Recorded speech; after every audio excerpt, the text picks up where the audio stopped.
So I think the last time I talked about a wallet in a video, it was just one that had like a battery pack. This time though, we're going military grade, and yeah, it's got a battery pack also.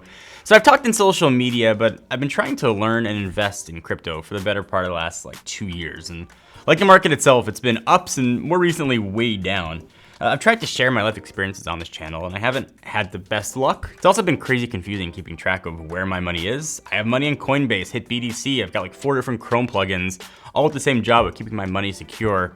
I've got security keys and passwords that are sometimes like 15 plus characters long, all in the name of security. So investing in crypto is daunting enough just for a novice to figure out, but keeping that money secure can be a security nightmare. So since I've been talking about my struggles pretty publicly, the folks at Cobo reached out and asked if they could sponsor a video since they've got a solution, or so they claim. So thanks to them for sponsoring this video, but is it any good?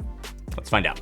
So I did a bit of research on Cobo before I agreed to do this video and put my trust and money in its vault. It was founded by a former Facebook engineer, and Cobo Wallet, the first product, is pretty well respected and it's got around 500,000 users. He also picked up around 13 million in funding to get the vault to market. All right, so what is it? It's essentially a physical wallet for holding your cryptocurrency, but it feels more like a portable safe when you think of like just a regular, back pocket wallet. Prevention is the big thing here, preventing anyone with nefarious intentions from just getting at your money. So Cobo Vault was crafted with security in mind. The security from every access point, any ingress that people could get to your money, they've protected. So doing research, their press release says they have what I quote, a trifecta of security, by offering preventative hardware security features, and they removed all like the physical points of attack. They also give you physical durability with a military standard design and a crazy advanced software features. So the reason I was interested though, it's the first durable military grade cold storage wallet that is water resistant, impact resistant, protects accidental drops and icy conditions, and even from vibrations. It does other stuff too, like support QR code transactions, and detects tampering. It will freaking self-destruct. It doesn't yet support all tokens, but the main ones you'd expect are here. If you check out the Indiegogo link down below, there's a full list there. Setting this thing up is a long, sometimes frustrating process, but it's all in the name of security. So inside, you're gonna get a 24-word mnemonic code, and it's gonna come with a bunch of small letters to kind of play your own little game of Scrabble to put that code inside to make sure you keep it secure, because obviously you don't wanna like take a picture of it and keep it in your phone. So in this really industrial looking case, you can fit in your hardware wallet and the battery to make sure everything is safe and secure, really no matter what. Security is a big question mark. You don't know how secure something is going to be until somebody tries to get at it.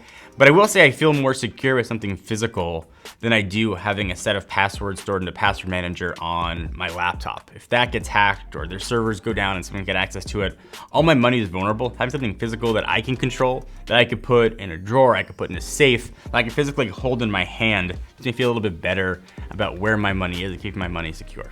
So the retail price on this guy is gonna be $479, but if you decide to back it on Indiegogo, it'll be $299. If you're investing in crypto, you might wanna consider one. Again, we'll link to the crypto wallet down below. But I feel more secure with my money there. And again, I know this isn't a typical Techno Buffalo video, but it is something that I've been experiencing in my kind of personal life, my personal investing life. Investing in crypto has not gone overly well for me, so this is something at least I can control. I can control my passwords better here and hope that Bitcoin's tailspin reverses sometime at any point. It's something you guys are interested in. Do you want to see us do more in the cryptocurrency world? Something I've got interest in, but I only do it if you guys want to see it. Please give the video a thumbs up. We appreciate it. And again, thank you to Cobo for sponsoring this video. Till next time, I'm John Rettinger from Techno Buffalo.